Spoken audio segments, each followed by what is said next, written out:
నమస్కారం.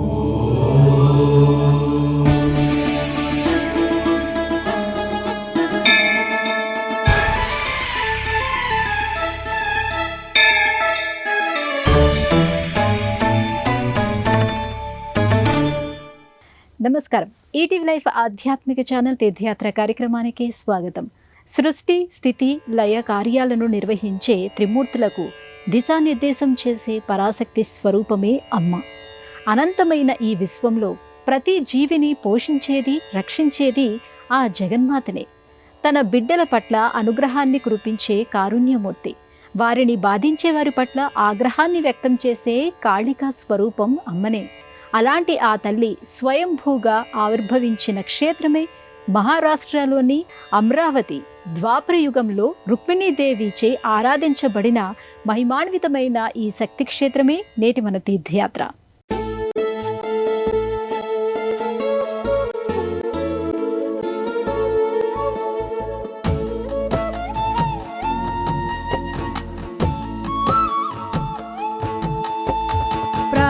స్మరామి లలితావదనారవిందం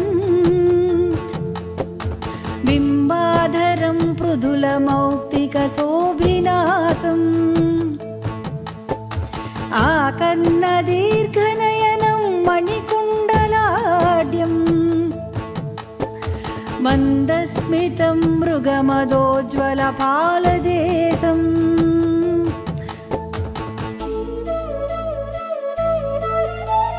ప్రాతర్భజామి లలితాభుజకల్పవల్లీ రత్నాంగుళీయలసదంగుళిపల్లవాడ్యా మాణిక్యహేమవలయాంగదశోభమానం పుండ్రేషు చాపకుసుమేషు శృణీర్దదానా.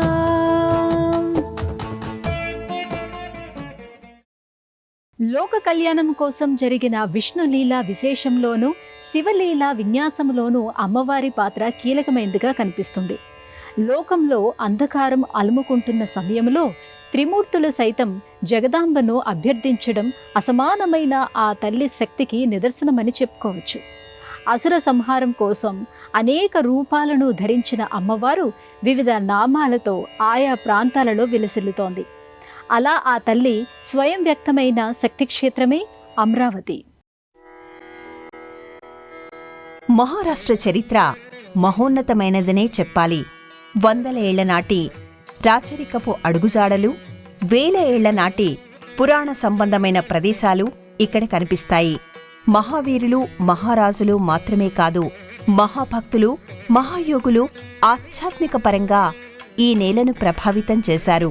ఎంతో మంది శక్తి ఉపాసకులు ఆ తల్లిని సేవించి ధరించారు. అలాంటి మహారాష్ట్రలో అమరావతి తన ప్రత్యేకతను చాటుతూ కనిపిస్తుంది.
అమరావతిని స్పర్శిస్తూ, దర్శిస్తూ పరుగులు తీసే నదులుగా వార్ధా నది, తపతీ నది, పూర్ణా నది, చంద్రభాగా నది కనిపిస్తాయి. ఈ నదుల తీరాలలో అనేక క్షేత్రాలు వెలుగొందుతున్నాయి. ఆ జాబితాలో కనిపించే అత్యంత పురాతనమైన ఆలయాలలో అంబాదేవి ఆలయం ఒకటనే చెప్పుకోవాలి. చల్లని చూపులను ప్రసరింపచేస్తూ సకల శుభాలను ప్రవహింపచేసే అమ్మవారి సన్నిధిలో అడుగుపెట్టడానికి భక్తులు ఎంతగానో ఆరాటపడుతూ ఉంటారు. అమ్మా అనే 2 అక్షరాలకు మించిన మంత్రం లేదు. ఆ తల్లి కొలువైన సన్నిధానానికి మించిన మహిమాన్వితమైన ప్రదేశం లేదు. కాలం కదిలేది ఆ తల్లి కనికరంతోనే. గ్రహాల సంచారం సజావుగా సాగేది అమ్మవారి అనుగ్రహంతోనే. సమస్త జీవుల్లోని చైతన్య శక్తిగా చెప్పుకునే అమ్మవారు ఇక్కడి ప్రజలందరికీ ఇష్టదేవత. సాక్షాత్తు పార్వతీదేవి అంశావతారంగా చెప్పుకునే ఇలవేల్పు. ప్రాతస్తవే పరశివాం లలితాం భవానీ త్రయ్యంత వేద్య విభవాం కరుణానవాద్యాం విశ్వస్య సృష్టి విలయ స్థితి హేతుభూతాం విద్యేశ్వరీం నిగమవాङ्मनसातिदूरा.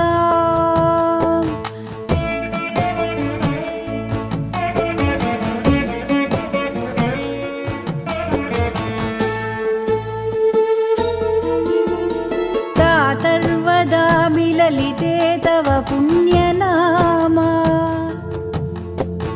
कामेश्वरीति कमलेति महेश्वरीति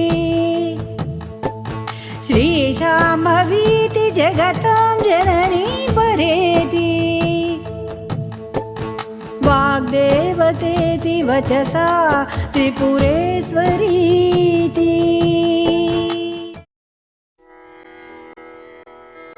సువిశాలమైన ప్రదేశంలో నిర్మితమైన ఈ ఆలయం భారీ భవన సముదాయంగా కనిపిస్తుంది. నిర్మాణపరమైన విశేషాలే ఆ తల్లి ఘనతను, వైభవాన్ని వివరిస్తున్నట్టుగా అనిపిస్తుంది.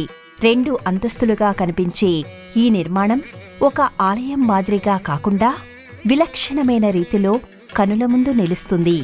ఈ ఆలయం కొన్ని వందల సంవత్సరాల క్రితం నిర్మించినప్పటికీ కృతయుగం నుంచి అమ్మవారు ఇక్కడ కొలువై ఉన్నట్టుగా స్థల పురాణం చెబుతోంది. భారతీయ ఆధ్యాత్మిక ప్రపంచంలో ఔదుంబర వృక్షానికి ఒక ప్రత్యేకమైన స్థానం ఉంది. దీనిని దేవతా వృక్షమని చెబుతారు. సాక్షాత్తు లక్ష్మీనారాయణులు ఈ వృక్షంలో నివసిస్తారని అంటారు. దత్తాత్రేయ స్వామి, శ్రీపాద శ్రీవల్లభులు మొదలు దత్త పరంపరలోని యోగులంతా ఔదుంబర వృక్షం సన్నిధిలో తమ తపో సాధనను కొనసాగించిన వారే. ఈ వృక్షం యొక్క విశిష్టతను చాటినవారే. ఔదుంబర వృక్షాన్ని మేడి చెట్టు అని కూడా అంటారు. మేడి చెట్టు దర్శనమే సమస్త పాపాలను హరించి వేస్తుందని ఆధ్యాత్మిక గ్రంథాలు చెబుతున్నాయి. అలాంటి ఔదుంబర వృక్షాలతో ఈ ప్రాంతం ఒక దట్టమైన అడవిని తలపిస్తూ ఉండేదట. అందువల్లనే ఈ ప్రాంతానికి అమరావతి అనే పేరు వచ్చిందని అంటారు. అందువల్లనే ఎంతోమంది సిద్ధులు, అవధూతలు ఈ ప్రదేశాన్ని దర్శించినట్టుగా తెలుస్తోంది. అలాంటి ఔదుంబర వృక్షాల సముదాయంలోనే అంబాదేవి అలరారుతూ వచ్చింది. నవదుర్గా స్వరూపిణి నవనవలావణ్యధుని నవరాత్రుల పూజలని నవలోకింతును సదా.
ఒక్క మాటలో చెప్పాలంటే అమరావతి అమ్మవారి నివాస స్థానం.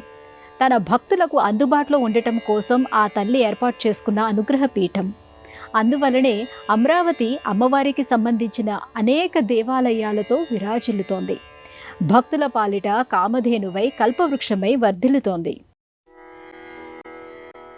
అమరావతి అమ్మవారి భక్తుల పాలిట శ్రీచక్రం అనే అనుకోవాలి. ఎందుకంటే ఈ నగరమంతా అమ్మవారి ఆలయాలు ఎక్కువగా కనిపిస్తూ ఉంటాయి. సతీధామ్, మహాకాళీ మందిర్, ఏకవీరాదేవి ఆలయం, ఇలా అమ్మవారికి సంబంధించిన సన్నిధానాలు అనేకం ఆ తల్లి వైభవాన్ని చాటుతూ ఉంటాయి. ఎంతో విశిష్టమైన ఆ మందిరాల వరుసలో అంబాదేవి మందిరం విరాజిల్లుతోంది. మనసు మైదానాలలో మహిమలు వెదజల్లుతోంది. మనసు స్థిరంగా ఉంచడానికి, దైవం పట్ల గురి కుదరడానికి, ఆధ్యాత్మిక మార్గంలో ముందుకు వెళ్లడానికి మానసిక ప్రశాంతత చాలా అవసరం. అమ్మ పలకరింపులా, ఆత్మీయతలా అలాంటి ప్రశాంతత అలుముకున్న ప్రదేశం ఇది. ఆహ్లాదకరమైన ఇక్కడి వాతావరణం హృదయాన్ని భక్తి భావనతో నింపేస్తుంది. అమ్మవారి చూపుల వాకిట నిలవడంలోని అనుభూతిని అమితంగా అందిస్తుంది. సంపదలకు సాకారము జననీ మహాలక్ష్మి,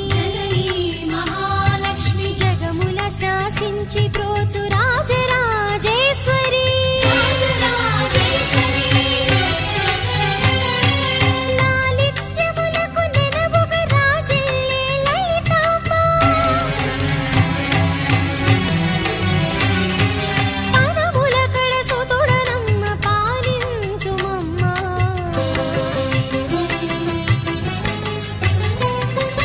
నవదుర్గా స్వరూపిణి నవనవలావణ్యధుని, నవరాత్రుల పూజల నిన్నవలోకింతును సదా.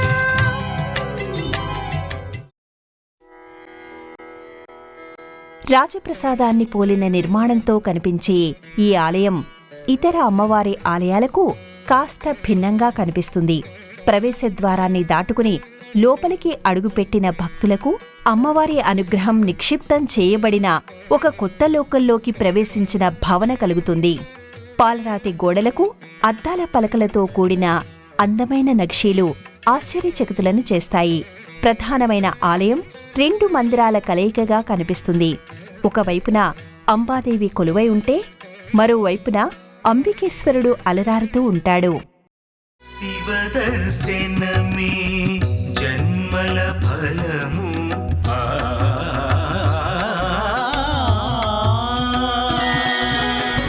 శివదర్శనమే జన్మల ఫలము, శివక్షేత్రములు మోక్షపు ద్వారము.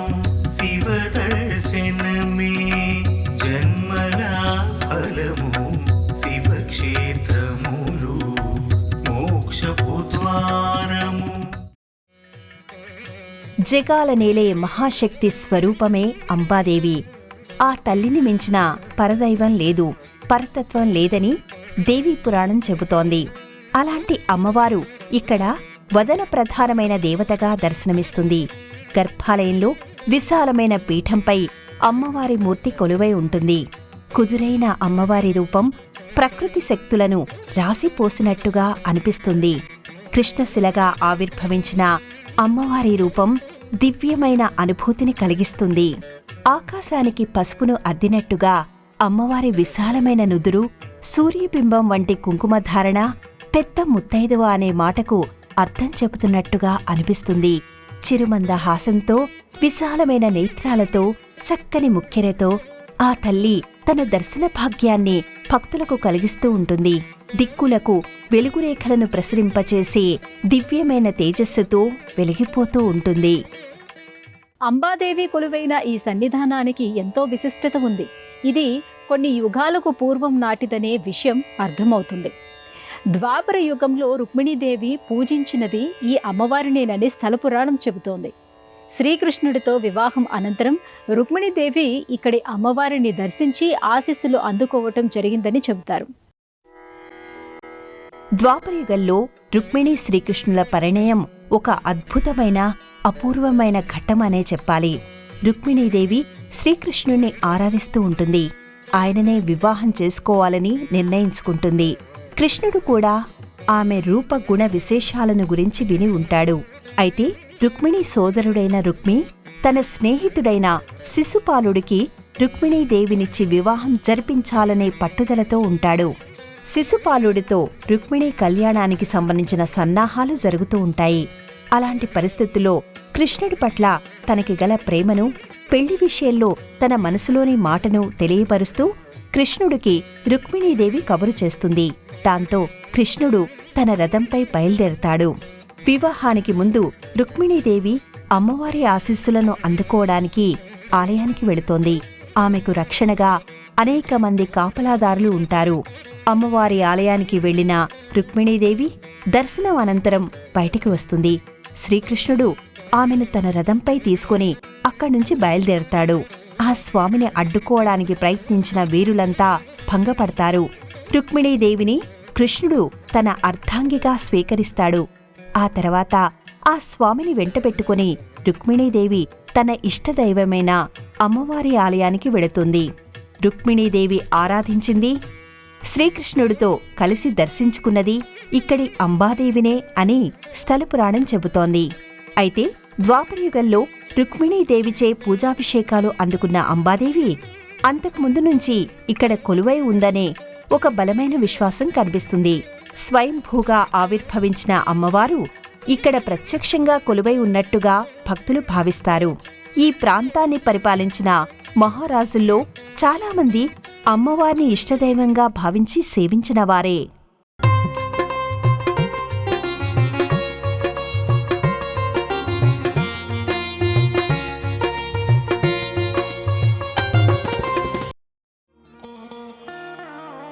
అమ్మవారి సన్నిధానం పక్కనే గల మందిరంలో పరమశివుడు పూజాభిషేకాలు అందుకుంటూ ఉంటాడు. ఒకే మందిరంలో 2 శివలింగాలు ప్రతిష్ఠితమై ఉండటం ఇక్కడి విశేషం. ఒక శివలింగం ప్రణవేశ్వర పేరుతోనూ, మరొక శివలింగం అంబికానాథుడిగా కొలవబడుతూ ఉంటాడు. నేలబారున గల పానవట్టంపై గల దివ్యలింగాలను భక్తులు దర్శించుకొని తరిస్తారు.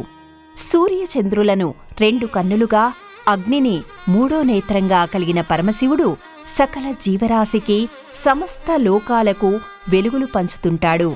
అందుకోసమే ఆ దేవదేవుడు జ్యోతి స్వరూపమై ఆవిర్భవించాడు. అనంతమైన జ్ఞానాన్ని అందించేవాడు, అపారమైన ఐశ్వర్యాన్ని ప్రసాదించేవాడు ఆ మహాదేవుడే. అలాంటి ఆ నీలకంఠుడి సన్నిధిలో నిలవడం, నీరాజనాలు పట్టడానికి మించిన భాగ్యం ఏముంటుంది? జ్యోతిలింగముల పూజలందుకొను జ్ఞానజ్యోతియే ఆ పరమేశుడు. జ్యోతిలింగముల పూజలందుకొను జ్ఞానజ్యోతియే ఆ పరమేశుడు. పంచభూతములు లింగములైన సర్వవ్యాపకుడు, సర్వేశ్వరుడు. అమ్మవారు స్వయంభూగా ఆవిర్భవించిన ఈ క్షేత్రంలో నవరాత్రి ఉత్సవాలను అత్యంత వైభవంగా నిర్వహిస్తారు. ఒక్కో రోజున అమ్మవారిని ఒక్కో రూపంలో అలంకరిస్తూ ప్రత్యేకమైన నైవేద్యాలను సమర్పిస్తూ ఉంటారు. విశేషమైన ఆ రోజుల్లో అమ్మవారి దర్శనం చేసుకోవడానికి చుట్టుపక్కల ప్రాంతాల నుంచి భక్తులు పెద్ద సంఖ్యలో తరలి వస్తుంటారు. అలాగే మహాశివరాత్రి ఉత్సవాలను కూడా ఎంతో ఘనంగా జరుపుతుంటారు. అంబాదేవి, అంబికేశ్వరుడు కొలువైన ఈ సన్నిధానంలో ఉపమందిరాలు కూడా భక్తుల సందడి కారణంగా కలకలలాడుతూ కనిపిస్తాయి. వల్లభ గణపతి, కాలాంజనేయుడు, కాలభైరవుడు ప్రత్యేకమైన మందిరాలలో పూజాభిషేకాలు అందుకుంటూ ఉంటారు. విశేషమైన పర్వదినాలలో ప్రత్యేక పూజలు జరుగుతూ ఉంటాయి. అంబాదేవి సన్నిధానంలోని చిరు మందిరంలో వల్లభ గణపతి కొలువై ఉంటాడు. వినాయకుడికి సంబంధించిన 32 దివ్య రూపాలలో వల్లభ గణపతి రూపం ఒకటిగా చెబుతారు. శ్రీవిద్య ఉపాసనతో వల్లభ గణపతి ఆరాధనకు ఎంతో ప్రాముఖ్యత ఉంటుంది. వల్లభ గణపతిని దర్శించటం వల్ల, ఆ స్వామిని పూజించటం వల్ల విజయం, ఐశ్వర్యం లభిస్తాయని ఆధ్యాత్మిక గ్రంథాలు చెబుతున్నాయి.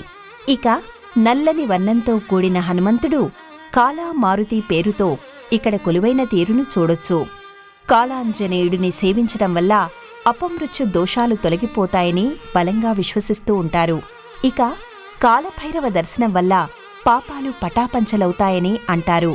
కాలస్వరూపం తెలిసిన కాలభైరవుడిని పూజించడం వల్ల ఆత్మవిశ్వాసం పెరుగుతుందని, అహం తొలగిపోతుందని, దీర్ఘకాలిక వ్యాధులు నివారించబడతాయని చెబుతారు. ఇలా పురాణ సంబంధమైన నేపథ్యం కలిగిన ఈ ఆలయం ఎంతో మహిమాన్వితమైనదని భక్తులు బలంగా భావిస్తారు. అందుకు సంబంధించిన కథనాలు వారి అనుభవాలుగా మనకి ఇక్కడ వినిపిస్తూ ఉంటాయి. ద్వాపరయుగంలో రుక్మిణీదేవి, శ్రీకృష్ణుడు కలిసి దర్శించుకున్న ఈ క్షేత్రం అడుగుపెట్టినంత మాత్రానే అనేక దోషాలను తొలగిస్తుంది, సకల శుభమంగళాలను కలిగిస్తుంది. ప్రతిరోజు ఈ ఆలయం తలుపులు ఉదయం 5 గంటల నుంచి మధ్యాహ్నం 12 గంటల వరకు తెరిచి ఉంచుతారు. తిరిగి సాయంత్రం 5 గంటల నుంచి రాత్రి 9 గంటల వరకు దర్శనానికి అనుమతి ఉంటుంది. దేశంలోని అన్ని ప్రధానమైన నగరాల నుంచి ముంబైకి రోడ్డు, రైలు, వాయు మార్గాలు ఉన్నాయి. ముంబై నుంచి అమరావతి చేరుకోవడానికి సౌకర్యవంతమైన రవాణా మార్గాలు ఉన్నాయి. హైదరాబాద్ నుంచి కామారెడ్డి, నిజామాబాద్, అర్మూర్, నిర్మల్, పందర్కవాడ, యావత్మాల్ మీదుగా అమరావతి చేరుకోవచ్చు. శక్తి స్వరూపమైన అమ్మవారు అనేక నామాలతో కొలువైన ఆలయాలకు వేదికగా అమరావతి కనిపిస్తుంది. ఆ జాబితాలో అంబాదేవి ఆలయం మరింత విశిష్టతను సంతరించుకొని విలసిల్లుతోంది. ద్వాపరయుగ కాలం నాటికే కొలువైన అంబాదేవి అమ్మవారిని గురించి, ఆలయ నిర్మాణ విశేషాలను తెలుసుకున్నారు కదా. మరో ఆలయ సందర్శనంతో మళ్ళీ కలుసుకుందాం. అంతవరకు సెలవు. నమస్కారం.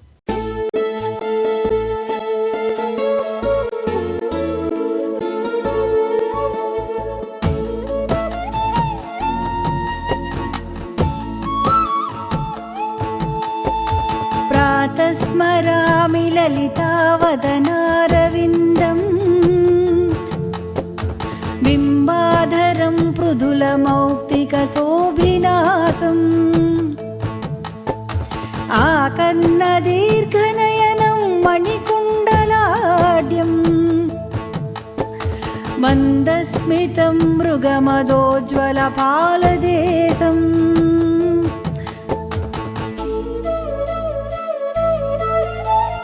ప్రాతర్భజామి లలితాభుజకల్పవల్లీ రత్నాంగుళీయలసదంగుళి పల్లవాడ్యా మాణిక్య హేమవలయాంగద శోభమానం పుండ్రేక్షు చాపకుసుమేషు శృణీర్దదానా. ఈ కార్యక్రమాన్ని తిరిగి చూడాలనుకుంటే www.youtube.com/@ETV Life Spiritual లో చూడవచ్చు.